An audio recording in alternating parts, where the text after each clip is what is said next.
I'm Maggie.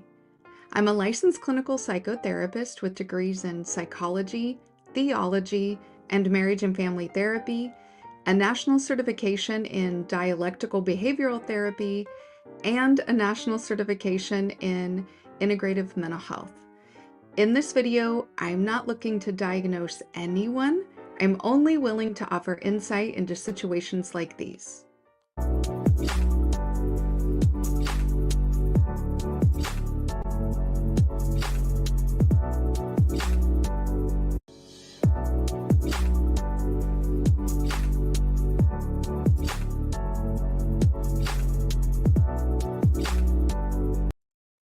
Hello, hello, hello. So today we are going to talk about the lineage of child abuse. This is going to be like a primer because we're going to go all the way back in history.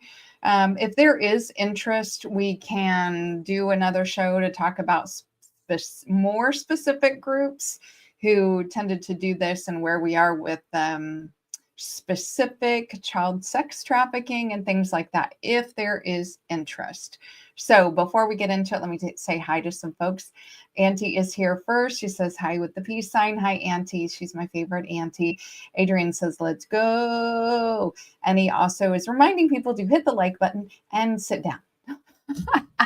So for those of you watching from the cloud, hello to you too. Please feel free to come in and say hello in the chat. This is the best Alive Tribe on YouTube, bar none.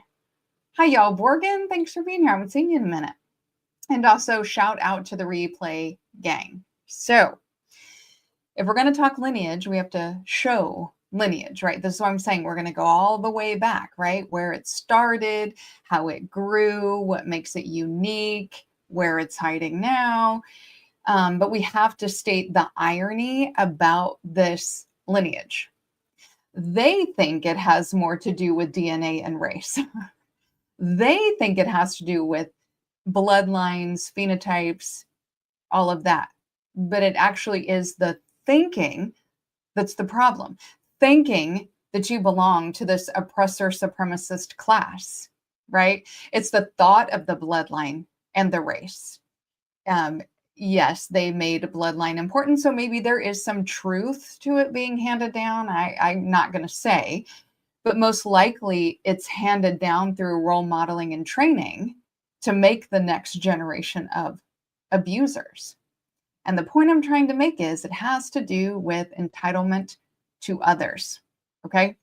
So let's start with pre-ritual contexts of abuse, which would be cannibalism. So that's where we're going to start.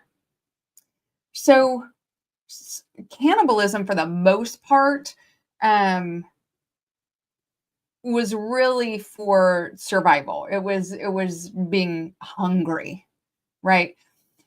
But if we're going to study the historical lineage of child sacrifice and do it accurately, we have to start before sacrifice actually existed as like a cultural ideology.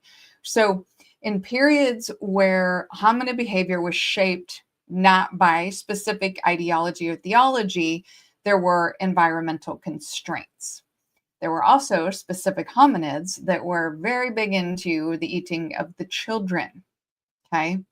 In that ancient history, the early signs of humanity, there's no evidence of specifically ritualized killing of children. That comes later.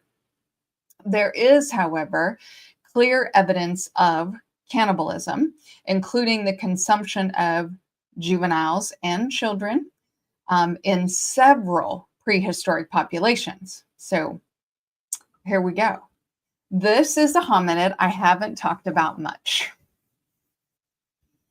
I've been kind of holding on to it. So I want you to look at this Homo antecessor. Okay. Tell me, can anybody tell me, especially that center picture, what it makes you think of when you look at Homo antecessor? Because there's a specific thing.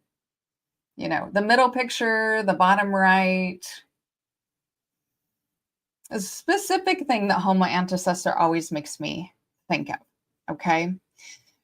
So talking about them while you guys are trying to figure that out, the earliest widely accepted evidence of cannibalism among hominids comes from the site of Gran Dolina, that is TD6, in the Atapuerca Mountains of Spain. Now, remember the different places that we've talked about over time, and you can put stuff in the chat if you want. I'm not going to take the time to explain all the stuff about Neanderthals, Neanderthal mixing, Europeans, blah, blah, blah. Okay. But the first time there was cannibalism that we know of was Homo antecessor. Okay. In Spain. So this is another hominid, he didn't hang around, that spawned in Europe. It does look like they're trying to say ancestor, right? But it's antecessor. The thing that it makes me think of when I see that center picture and then the ones on the bottom right, they look like how people describe the small gray aliens. Like, look at the eyes. That's what it makes me think of. Okay. So dated approximately 800,000 years before the present. And this hominid is it's almost that hominid that started the cannibalism was almost like the very first Homo antecessor, right? This was a European specific hominid in Spain. And I do see the resemblance. So if anybody wants to get biblical, maybe you can think of maybe this was a mix of Anunnaki and hominid. And, if you want to look at the ancient alien theories, those kind of things. But now that I've pointed it out, do you not see it? So the findings included human remains bearing cut marks identical to those found on animal bones that were processed and eaten. Okay. Cut marks, by the way, that means tools 800,000 years ago.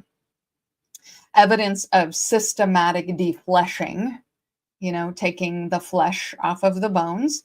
Fractured long bones indicating marrow extraction. So for bone broth, those kind of things. Cranial processing consistent with nutritional use. That means eating brains. And individuals of multiple age groups, including children, were cannibalized. They were eaten. Yes, I went straight to aliens, but I'm sorry. That's what I see. It looks like aliens to me, or how people describe, the small grays. That's what it looks like to me. It does, or like, I'm sorry, my nose is very itchy today. Or almost like, especially the bottom right, almost reptilian. A little bit. I don't know. The treatment of human remains is indistinguishable from that of prey species, indicating nutritional cannibalism, that it wasn't like ritual behavior, it was survival of the fittest, right? Like, the smallest, weakest people are going to get eaten. There's no archaeological indication of a symbolic intent or ceremonial deposition or selective killing in these first hominids. Okay. But then we got to get into Neanderthals. Because guess who else cannibalized? And we're not going to get into every tribe that cannibalized. There's multiple small tribes that cannibalize, have ritual cannibalism, at least in our even modern history. Sometimes we're talking about where it began, the inception, right? And prevalence. Okay, so like antecessor, it wasn't a couple people. They ate a bunch of people. Neanderthals, not a couple of people, and not always their own people either. Cannibalism is well documented among Neanderthals at several sites dated between 130,000 to 40,000 years before the present. This is a long time of eating people, including El Cedrón, Spain, which is where antecessor was, remember? Krapina, Croatia. We've talked about that area. And Goyet, Belgium. Okay. At these locations, researchers identified cut marks along major muscle attachments. So defleshing again, right? Percussion fractures for marrow extraction, meaning they pop to open the bones to get the marrow out. Tooth marks on small bones, including fingers and toes, because the Neanderthals are known to just chew fingers, almost like chewing gum, and kind of just suck out the marrow as you go. There's lots of lots of instances of that, fingers and toes being just randomly caught on. Processing patterns are identical to those used on the animal carcasses, and the remains of adults and children are always within the same assembly of people. Yeah. I almost put up the picture of Marjorie. Almost. But I was like, no, we'll get off into something. So those patterns support interpretations of survival or nutritional cannibalism rather than it being a ritual. Okay. Importantly, there's no consistent pattern of specifically targeting children, right? There's no ceremonial killing, no structures or markers associated with these acts. However, the Neanderthals perfected cannibalism. So, although early cannibalism doesn't constitute sacrifice, it represents kind of a baseline that children were just seen as weak and easily overpowered, right? So, if I'm hungry, just go, and I can't catch an animal, well, I can go catch a baby, a toddler, a little kid, a juvenile. So it establishes that some human species crossed the boundary of consuming its own members long before symbolic culture developed that we know of. Okay. It may have been symbolic and we don't understand what we're looking at maybe. This behavior emerged from necessity, okay, supposedly, and children were not exempt. So that kind of sets the parameters for, as hominids, there are specific hominid lines that children are not exempt. They are smaller and weaker. Okay. So it demonstrates that long before societies developed formal beliefs or even outside of their belief system, human communities had already decided that of the young was conditional. Okay. The later emergence of ritual child sacrifice was not a sudden aberration that just happened. Okay. These early survival behaviors from the necessary precondition for understanding how later societies would reframe that violence against children. They would make it more symbolic, ritualized, once they realized that faith, religion, those kind of things can be used to get power, govern masses, dictate how things happen, then that abuse of children becomes part of the system. So it was not a necessity moving forward, right? It's meaning, it's obligation, right? It's a higher authority. So that marks the transition point between biological survival behavior and then later development of cultural sacrifice systems. Okay, so that shift is also foundational to what we have today. So once violence becomes meaningful, which we can see this all throughout religions, all throughout history, where violence is acceptable as long as it's meaningful to your God or gods or religious system. So it's repeatable and it's defensible, right? And it's transferable across generations, because what's the argument against the gods told me to, or God told me to? There's no argument, right? Symbolism changed everything, okay? It removes the immediacy of, I'm going to eat a creature that's, weaker than me, right? It's not hunger, it's not threat, it's not hunting, right? It only requires a belief system. It introduces the authority, the hierarchies, right? Priests, elders, leaders, kings. These are the people who are arbiters of life and death. And those are the ones who are talking to God or the gods, right? And it becomes a regular ritualized behavior, so it's repeatable, right? It's not an exception. It becomes the rule to sacrifice children. So this is the stage in which child sacrifice becomes conceptually possible, even if not universally practiced across all religions, which it was not practiced amongst many.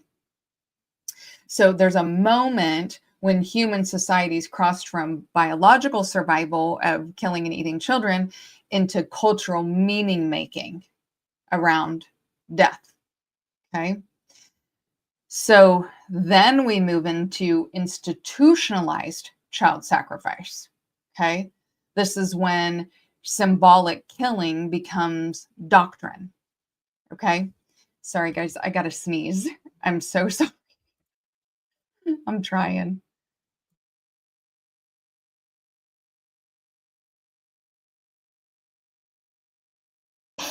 Okay, thank you.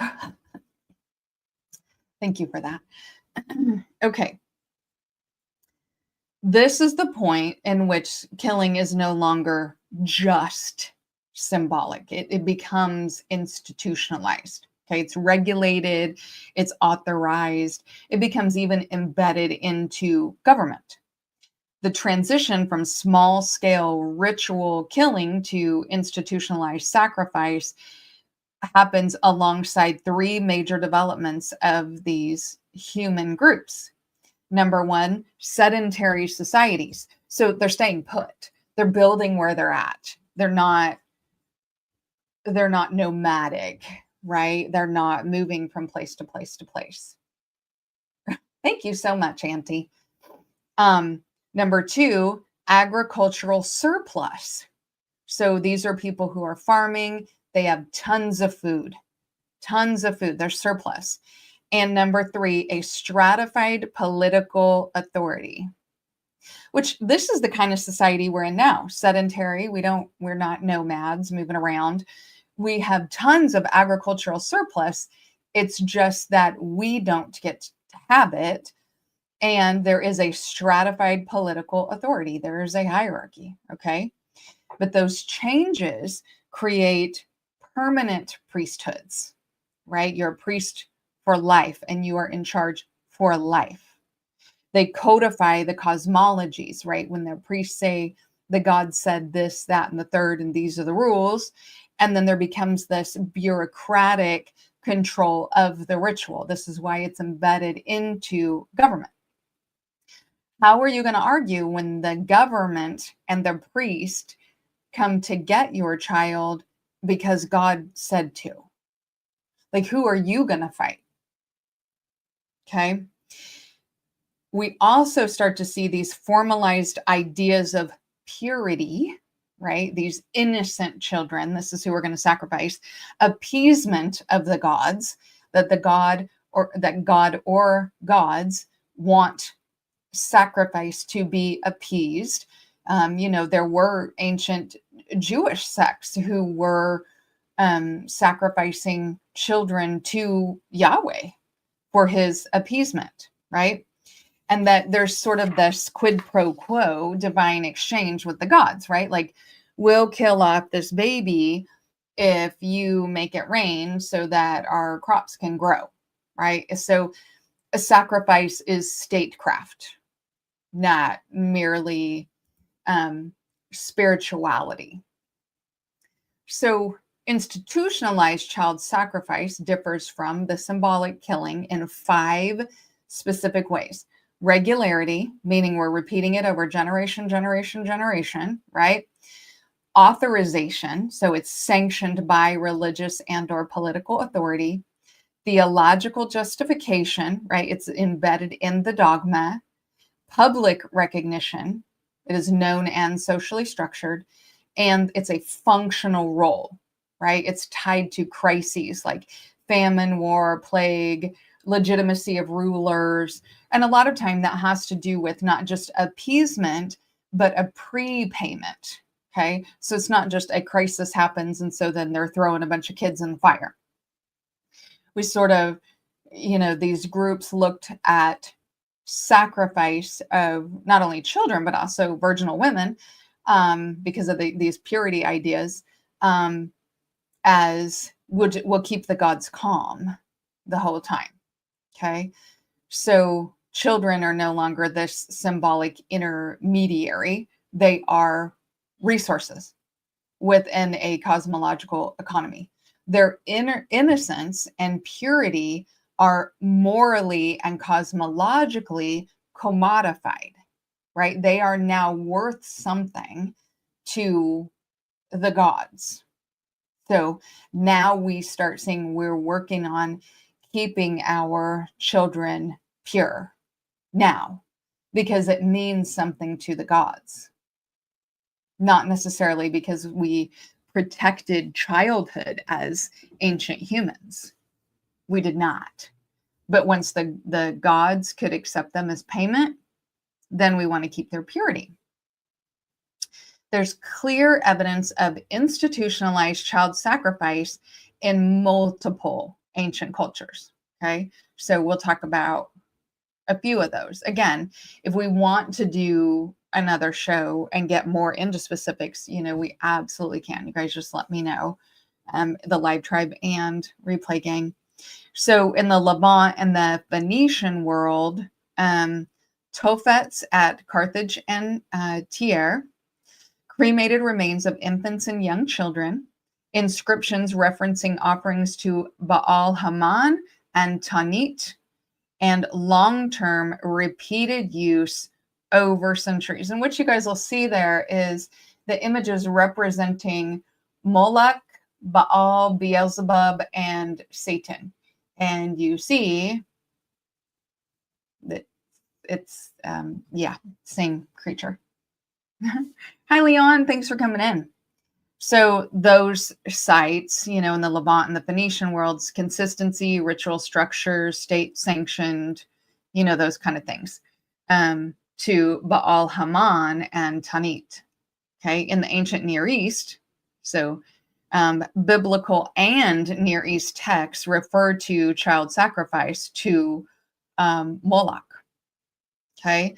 Archaeological contexts support ritualized infant death in several cultic-like settings. The sacrifices were tied to covenant, divine favor, crisis appeasement. Again, all of these same things where we have commodified the innocence and purity of a child. Okay. In the Andean civilizations, okay, we have the Inca Capacocha ceremonies, high altitude burials of children, and selection was based on their perceived purity. It was the state organized ritual performed during major political or environmental events. It was those were not ongoing. Those were responsive. Okay. And then in Mesoamerican societies, the Aztec and Maya traditions of human sacrifice, we know that children were offered in rain and fertility rites to Tlaloc, right? Who is also a storm god like Yahweh, Set, and Baal Hadad. So it's always those ones, right? Systematic state-regulated sacrificial calendars of when it was time to do that, okay? Leon says, that piece of land had every form of sacrifice. This is why I have always disagreed with Black Israelites, where you want to be attached to that history. Remember, there's 12 tribes, though. 12 tribes of Israel. So across cultures, institutionalized child sacrifice serves structural purposes, across all of these cultures, right? It legitimizes authority, right? The rulers demonstrate divine favor through these costly offerings, right? It's a huge sacrifice. It keeps collective anxiety under control. So it's a framework for explaining disaster and restoring order, right? It's the gods. It's not the king ruining everything or the leader. It's the gods. And, we got to throw a baby into the volcano. So it also enforces this social hierarchy. Okay. So families relinquish children under the authority of the priests and the elites. I mean, Wasn't Abraham getting ready to sacrifice his kid to Yahweh because people were doing that? Like, he didn't hesitate. And it's not necessarily a faith thing. I want you to think about it this way. If tons of people were doing it, sacrificing kids to appease the gods and try to, like, balance the ledger in their favor, and then you feel like God said, hey, you got to kill that one, you'd be like, okay, let me take him up here. That's why to me, that's why there was no hesitation, because lots of people were doing it. Okay. And then it transforms violence into virtue. So these people who want to kill children, they want to do rituals on children, they want to do these things to creatures that are smaller than them, weaker than them, and important. They get to do it, and it's state sanctioned. So killing becomes framed as devotion rather than some sort of transgression. And we see this still today, even in a general sense. We just saw it with the women in Minnesota. Killing becomes framed as a devotion rather than a transgression. What a good American. Okay. This is the point at which the moral logic reverses. Okay. Protection of children becomes secondary to protection of the system. We're still here, by the way, in this phase. Protection of children is secondary to protection of the system, as far as the system is concerned. Keep it in mind. Despite cultural differences, institutionalized child sacrifice has a pattern. Think about this in modern times as well. There are some philosophical shifts happening, some reforms, some religious transformation, and then they change the human rights framework. Okay, so it transforms. The authority to harm children no longer operates through altars specifically, right? Now it's not just at the church, but through bureaucracies, hierarchies, secrecy, all of those kind of things. So this sets the conditions for the period in which violence against children becomes formalized, theologically defended, and institutionally regulated. So what began in prehistory is survival, right? We've got symbolic that and turns into institutionalized. Child sacrifice is not isolated belief systems or act of desperation. It's now fully embedded and a function of power and a way to keep power. Understanding this phase is essential for interpreting modern forms of systemic harm. All of the modern forms of systemic harm, where the logic of sacrifice persists, even when its rituals no longer resemble their ancient origins. This is the movement from ritual sacrifice to structural. Okay, we had ritual to institutionalized to structural sacrifice in the modern world. And that's how we get into systemic exploitation. Leon says, quote, "The king has taken notice that this neighboring tribe has produced an overwhelming number of new birthed boys who will reach fighting age in 10 years. The Lord told the king it's sacrifice a few logic." Yeah. I mean, think about, killing all the firstborn male sons. Yeah.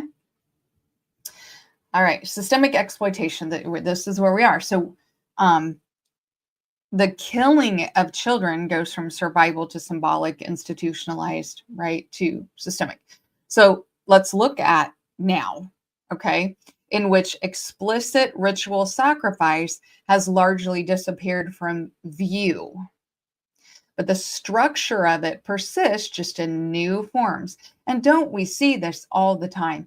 That there are specific groups of people who just rebrand, remix, rename all the same old stuff. In contemporary societies, harm to children is not justified necessarily by theology. Necessarily. There is some Talmud law, right, that has some stuff in it. Okay. It depends on which Talmud you follow. But the sinful behavior of the pedophile or the hebephile is justified, right? So the abuse itself is not justified in the religion, but the behavior of the pedophile or the hebephile is justified as the devil's temptations or moments of weakness or essentially the fault of the victim, right? Well, you're 12 and you're going through puberty and you bent over to pick up a toy in the nursery at church. It's your fault. Or you wore your shorts were too short, or you wore your hair down, or. So that is using theology to justify the sinful behavior.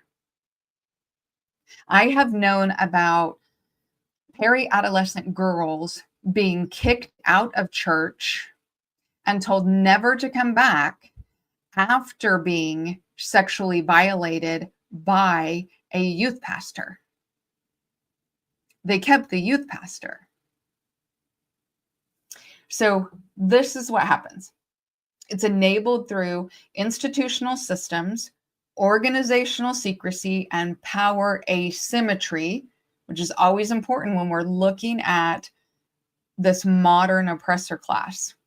This allows exploitation to occur while responsibility is diffused elsewhere. Okay. Hi, Politicat. So why can't I see when the live started? LOL. Didn't it used to say? I think it used to say it started about 35 minutes ago, maybe 37 minutes ago. So I'm sorry about that, but thank you for being here, Politicat. Leon says, if they are not us, take the girls and do what Baal pleases you to do with their bodies because they do not own and cannot resist. Logic. Correct. I refer to those things when I talk about child marriage. I'm using marriage in the biblical term. So, in the Torah, in the Old Testament, I will refer to that as child marriage. Okay. So, where are we at? Structural sacrifice. Okay. In the modern context, sacrifice does not primarily refer to like ritual killing up on an altar, although that can happen. Have you guys seen the pictures of Epstein Island, which is not the only place that the trafficking happened, but there is a temple there, a very weird temple with an altar and knives, and it's creepy. It's very creepy. So, however, it refers to a systematic or a systemic pattern in which the welfare of children is subordinated to, remember we talked about this, institutional reputation. It must have been that little girl's fault, not the pastor's, right? Their economic interests, their political power, their social stability, professional authority, right? The protection of children comes after all of those things. So this form of sacrifice is characterized by no public ritual. We don't necessarily see a public ritual, and well, it's definitely not public, right? The presence of an organizational protection. We're protecting the organization, right? And the normalization of harm through silence, legal complexity, bureaucratic delay. Like we are going to make it very, very difficult for victims of any kind, boys, girls, the oppressed, anybody. We're going to make it so very difficult for them to hold anybody accountable.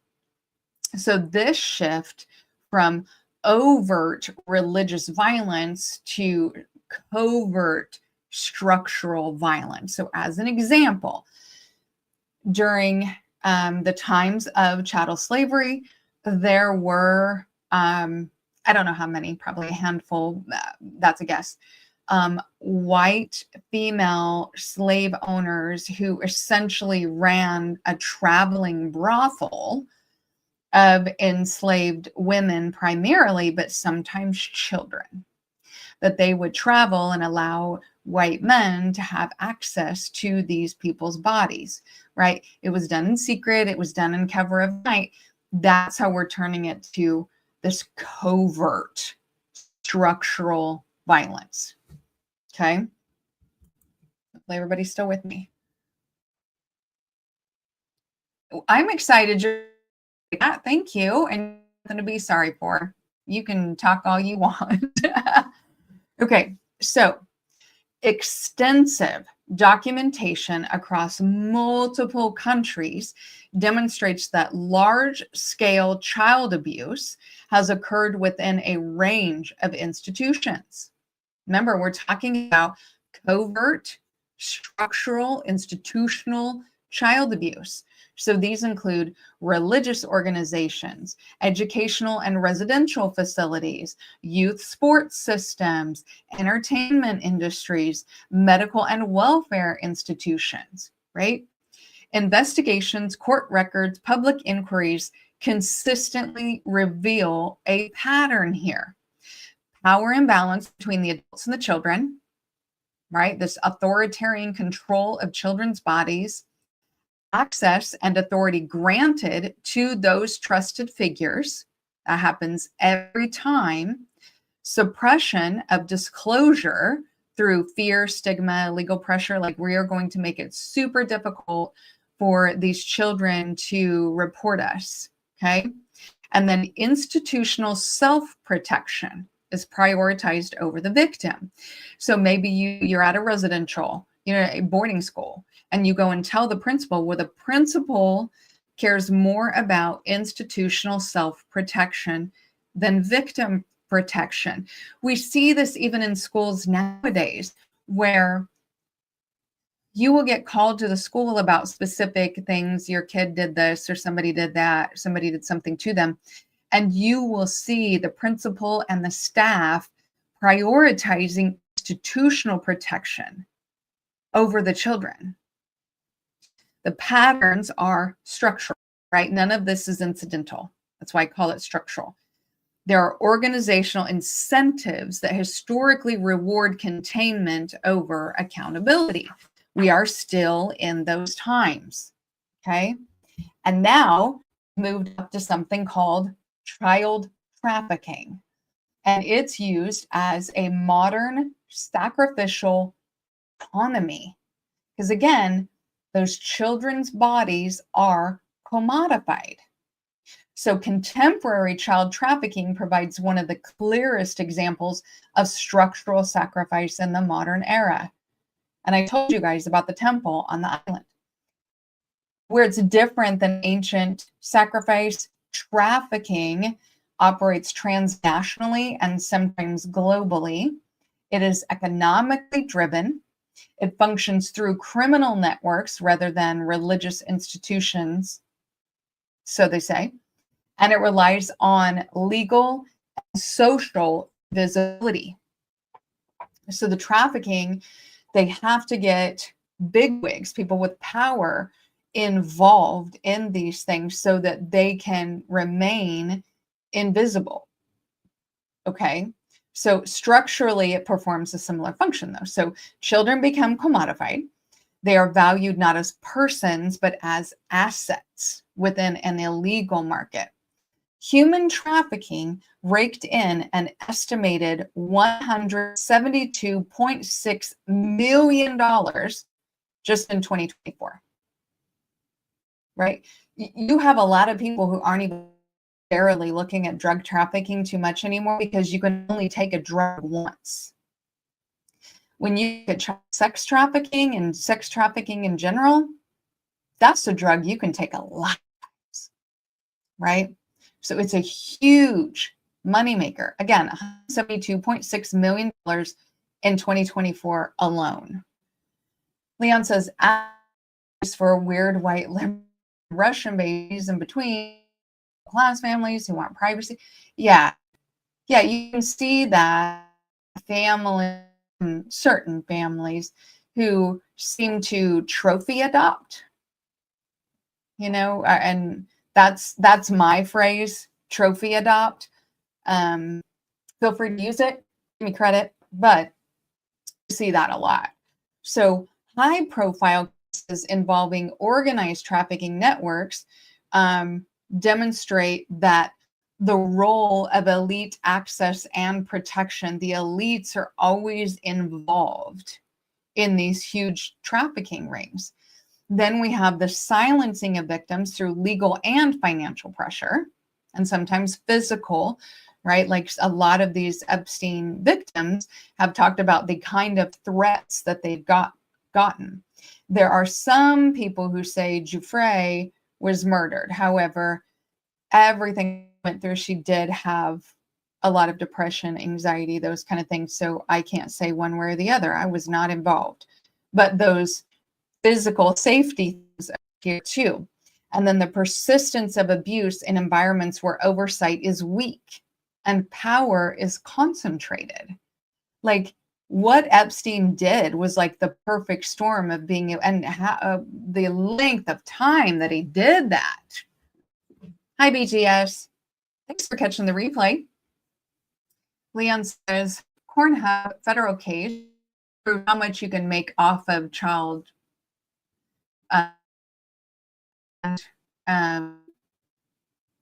is that pre-puberty Black children?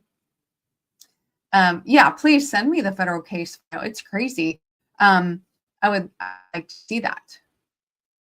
You know, this may be something we have to go more and more into and deeper. Because if you think that Epstein was an isolated incident and a one-off, this stuff's still going on. And it's been, how is it $172.6 million a year industry when Epstein was it? It's not. Okay. It's not an anomaly. There are systemic vulnerabilities that allow exploitation to occur. Okay. There are a lot of missing children because of this systemic risk in our societies, even more so than others. Okay. People who think, oh, I'm and the best and this, that, and the, no, go for it. Okay. Modern societies must confront the persistent phenomenon of missing children. Yes, and it is terrifying. 8 million children go missing every year worldwide. 8 million children a year go missing worldwide. And about 500,000 of those kids are from the United States alone. So we'll round up. 500,000 kids a year go missing. Okay. Now, this includes all reports of missing. Okay. So there are cases that involve runaways, custody disputes, you know, there are resolvable things, but millions of cases each year remain unsolved and remain unsolved permanently. Millions of children every year. Thank you so much, Leon. Long-term missing children cases disproportionately intersect with trafficking, chronic abuse, exploitation networks, homicide. A structural perspective, the issue is not solely individual criminality. Again, it's not a one-off. It's not an aberration. It's the system's capacity for inconsistent data sharing. My gosh, try to look up stats. It's a mess. Jurisdictional fragmentation. Well, we can go across these lines and we can do this over here, and that's not against the law there. Unequal media attention, again, because money and elites are always involved in these things. And then resource disparities, communities. Again, we're going to cannibalize, right? Not literally, but figuratively, those weaker and more vulnerable. So these systemic gaps determine which children are protected, which effectively disposable.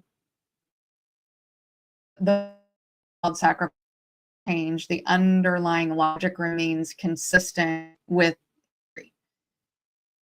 continue not in structure. Children are positioned in a certain way, and their suffering can be absorbed in order to preserve these larger systems. That's sacrifice, isn't that? In analytical terms, sacrifice occurs when a vulnerable group bears disproportionate harm. The harm is predictable and preventable, and the harm is tolerated because addressing it threatens the power structures.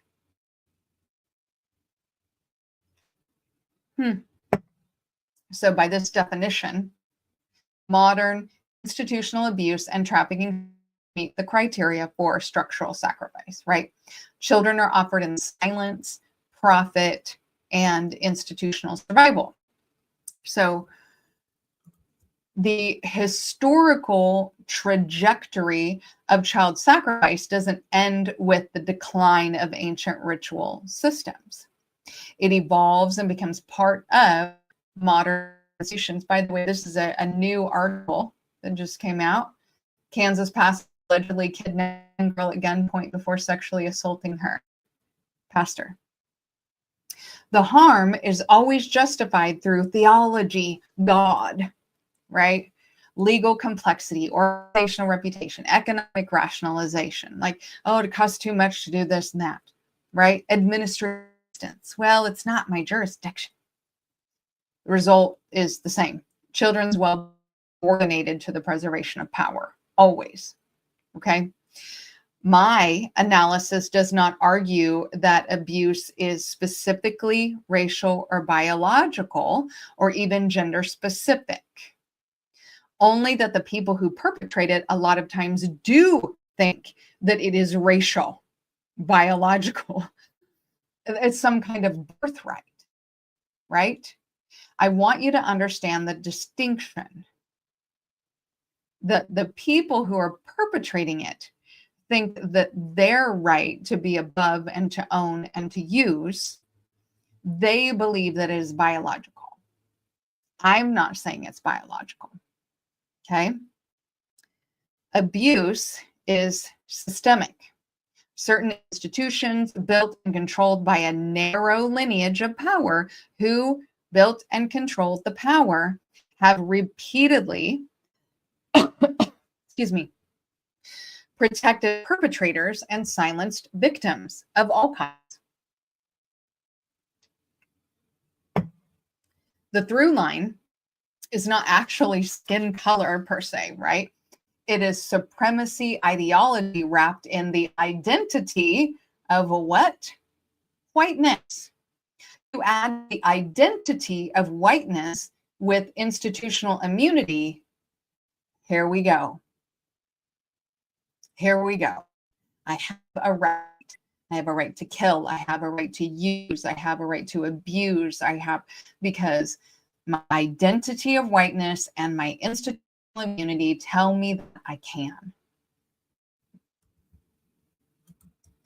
Across centuries, a small ruling class constructed its identity around this inherited authority, this bloodline continuity, the blue bloods.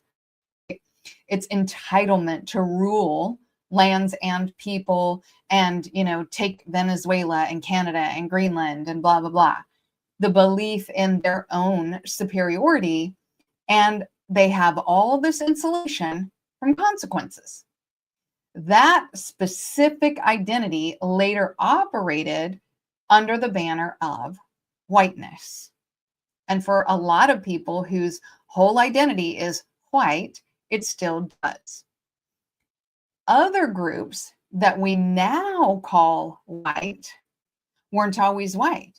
They had to sort of earn their membership into that club by being inclined to violence and being willing to perform and support anti-Black racism. And I'm talking specifically in the West. Might is right. The rules for the rest of you. Yeah, Adrian, exactly. So that lineage reproduces itself, okay? It's not necessarily DNA, because there's a lot of adopted people and people who weren't white, who weren't doing certain things, but as soon as they call themselves white, now they are. because you get into these elite families, the religious hierarchies, the political dynasties, the financial networks, the legal and intelligence institutions. That's how the lineage reproduces itself. Large scale child abuse does not concentrate randomly. Think about what I'm saying about your identity tells you you have a right to harm and hurt other people's bodies. And then look at the stats of police officers and domestic violence and child abuse. Large-scale child abuse concentrates where we have asymmetric power over children. We talked about that. The secrecy, institutional secrecy, thin blue line, we're all protecting each other. And then reputation protection mechanisms, right? The pastor was tempted. Okay. He's the best doctor for the gymnastics team. Except that he talks about a procedure where he puts digits inside of a little girl to loosen up their hip muscles. This is America, right? Asymmetric power over children and other people, institutional secrecy, and reputation protection mechanisms, right? That's the entire West, actually. These conditions exist most strongly in religious organizations, boarding schools, right? We talked about that, sports, entertainment, medical, welfare, political, right? We talked about that. Across countries and centuries, investigations show abuse occurs, the victim discloses, the institution suppresses that information, the offenders are protected and squirreled away, that reputation is preserved, and then the harm can continue. Think about the scandal in the Catholic Church. They are the best example of that I can think of thus far in modern times. So when you map documented abuse cases, trafficking rings, and cover-ups, we have an overlap, okay? Clergy abuse scandals with systematic relocation of the offenders, right? Catholic Church, they moved the priests around. Okay. Youth sports federations shield the predators to protect their brands. Entertainment industries enforce silence through contracts and NDAs. You can't talk about it. Elite political circles minimize and obstruct investigations. Epstein, right? Transnational trafficking networks operate where oversight is the weakest, but power is concentrated. In each context, right, authority shields access to these children, status suppresses accountability, victims are expendable, and the institutions treat exposure as the only threat. Then they are a victim to being exposed. Okay. These power lineages survive not just because they're violent, but because they are very organized and they play the long game.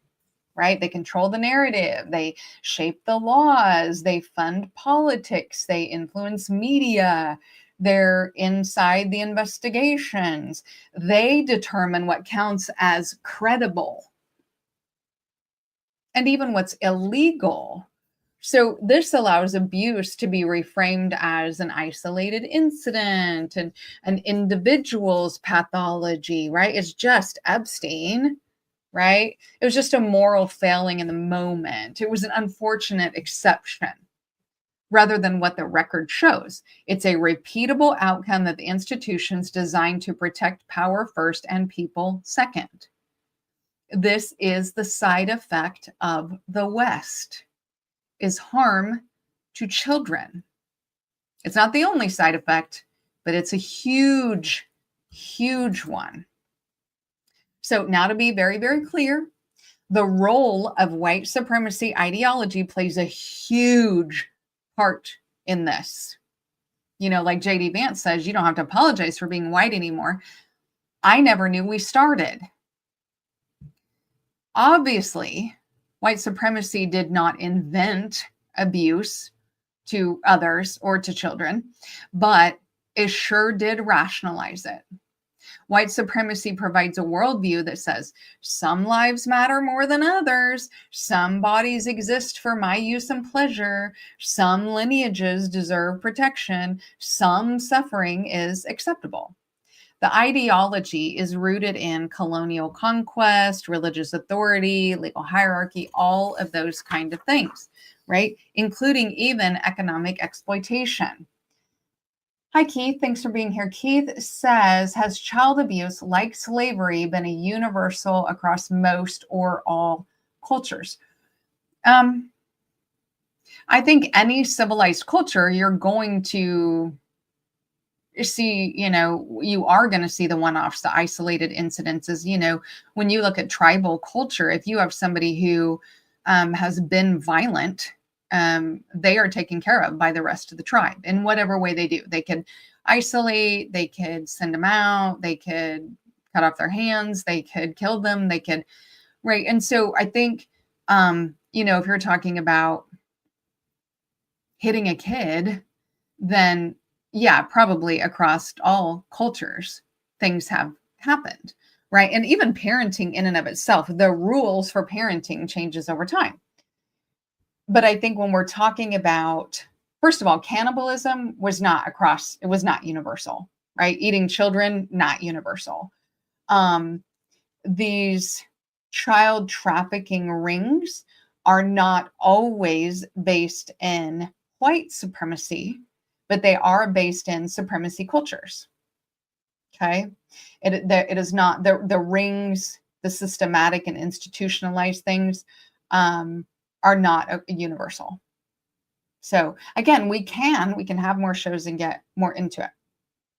White supremacy produced systems where domination is normal, accountability is selective, children are collateral. It's not a phenotype that brings us, to a particular actuality. Okay. It's because the supremacy structure thinks it's a phenotype, and it uses race as a tool and a weapon. It's a tool for itself. It's a shield for itself, and it's a weapon against everybody else. The institutions that dominate modern life, like churches, courts, corporations, governments, we have all of this in the West. They are based on ancient versions, right? The Greeks and the Romans. Remember the Greeks and the Romans? But our modern versions are evolved, right? Even though they operate the same. Protect the institution, protect the lineage, protect the brand, manage the scandal, absorb the victims, blah, blah, blah. Race is, as they say, a social construct. I think rational thinking people understand what that means as a concept. Okay. Humans are humans, essentially. It is other people who weaponize race. On the other hand, lineage as power is somehow not a social construct. It's the operating system, right? So across history, a narrow ruling class built its entire identity around dominance and inheriting that dominance. And the ideology of whiteness, not as biology, but as a political shield, is also inherited. That lineage embedded itself in the institutions that have repeatedly protected abuse, normalized exploitation, and treated children as expendable in service of reputation and control. So this is the most important thing to realize. Abuse follows people who believe themselves to be entitled and unstoppable. One more time. Abuse follows people who believe themselves to be entitled and unstoppable, and a specific historical identity formed around conquest, entitlement, and dominance has repeatedly produced sexual violence, especially against children. So these things, you can go find the stats, not conspiracy theory, not controversial. The stats are there. It is part of colonial history. It is part of colonizing. Colonizing was not just land theft, okay? There was a lot of sexual domination. Across the Americas, Africa, Australia, Asia, European and later American colonizers raped Indigenous women, abused Indigenous children, trafficked enslaved people, including sexually, used sexual terror as a control tool, normalized the ownership of bodies, erased consent as a concept for anybody who was conquered. That's a worldview that says we are superior, right? It is this supremacy, this moral superiority, right? And if we are superior, then your bodies are ours. And they have said as much. Adrian says, remember, members of the current administration used Valhalla references when talking about Charlie KKK Kirk. Which is, the Vikings were horribly violent and terrible people. So this feeling of I am entitled, superior, dominant, blah, blah, blah, that's the root. That's the through line to abuse of the oppressed, the vulnerable, the weaker, the children, right? They literally see whiteness as an entitlement identity, okay? Any identity that teaches I'm above you, I am owed access to you, I'm protected, I will not be punished, you exist for my use, that's what's going to happen. Obviously, I'm not saying every white person is an abuser, right? But we do have a class or a caste of abusers who believe they are untouchable and that everybody else's bodies is there for their use. And they snuggle up every night with their whiteness tucked up under their chins. Those people have always clustered in colonial systems, imperial institutions, religious hierarchies, legal authority, corporate power, political dynasties, much how narcissists like to flock together. These people tend to flock together, which is why you see the same patterns in the colonizers, the missionaries, the administrators, the priests, schoolmasters, right? All these officials, the producers, the directors, the coaches, the politicians, right? Different uniforms, always the same entitlement. There are many people who are socially categorized as white who reject supremacy identity, don't see themselves as entitled, don't cling to dominance, don't seek immunity, and don't engage in abuse, obviously. And I'm saying that for the white people who are going to come in and say, you're saying all white people. No, I'm not. It is those same white people, though, who have to fight the atrocities that they see. If we're not doing all those things, but we are categorized as white, we have to fight the atrocities. We're in the building. We're in the conversations. We are invited to the parties. We have to fight it. We cannot sit back on our laurels and say, oh, that's terrible. The problem, end of the day, is ideological alignment, right? And that's where white guilt falls apart. Because it's the people who have the superiority complex who think that we shouldn't teach things in school because it's going to make white children feel guilty. Why would it do that unless you've taught your children to identify with the oppressor and not with the abolitionists? Something to think about. The historical pattern of child sexual abuse follows a lineage of power identity. A dominance ideology formed around whiteness as entitlement and proximity to whiteness, by the way. This is an identity that normalized access to people's bodies, shields the perpetrators, erases accountability. We talked about that. This ideology of supremacy and moral authority even Christian nationalism, creates a through line from the ancient priest kings class to colonizers to modern institutional abusers. This includes when Doge decides we're not sending money to USAID without a plan. And then a bunch of kids just start dying. The funniest part that is not funny at all, actually, these are the people who are always asking, what about the children? What about the kids? What about the children? We have to protect them. Yeah. What about the children? What about them? All right. Thank you guys. Let me take this down. Thank you for being here today. Next Sunday, we will have a special guest. Again, Adrian is going to be with me. There's been more talk. It's been increasing again about making interracial marriage illegal. And, you know, based on the way things have been changing lately, we probably need to be aware of that conversation, because as I was made aware today, when they tried to put forth the legislation to criminalize gay marriage, there was a rider on there snuck in to make interracial marriage illegal. So Adrian and I are going to have some conversation about that next Sunday. And of course, this Wednesday, we're going to continue with the Book of Knowledge, the Keys of Enoch. This one is going to be a huge show. We may have to have 2 parts. We're going to talk about game theory. Things are really coming to a head.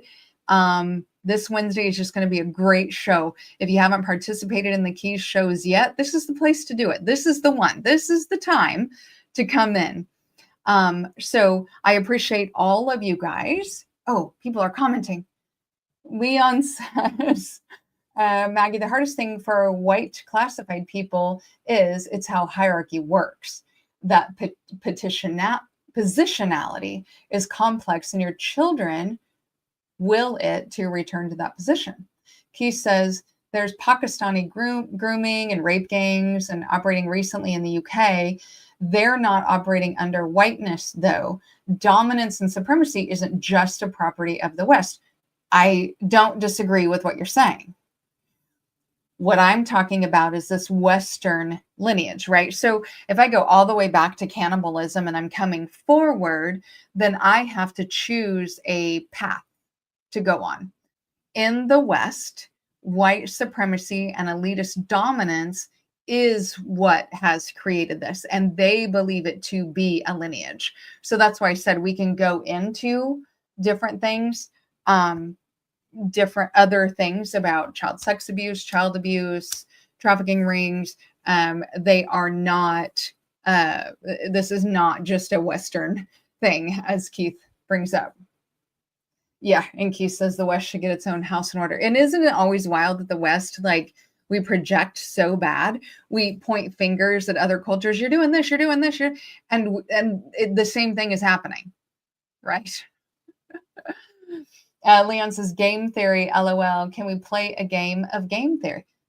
Do you want to play a game? We are going to talk about game theory, both in the metaphysical sense and just game theory, right? Which is a thing about playing games, right?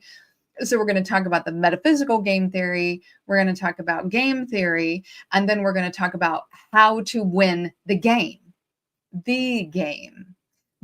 of life. That's going to be the big thing that we're going to talk about. Leon says Pakistani and UK is propaganda for the most part. Yes, they are a higher percentage, but white British UK people number are out of control. Well, I mean, we kind of knew that. All right. So thank you guys again for being here. And now I'm going to show you a picture of my dog. Please like the video if you haven't already. It really helps the algorithm to know what kind of things you like. Share where you think it's appropriate, especially to someone who you think needs to hear it. And last, don't forget to subscribe if you haven't already, especially if you want to break down complex concepts that make the esoteric not soteric, helping you on your journey to become your most authentic self. Let's uncover the universe together.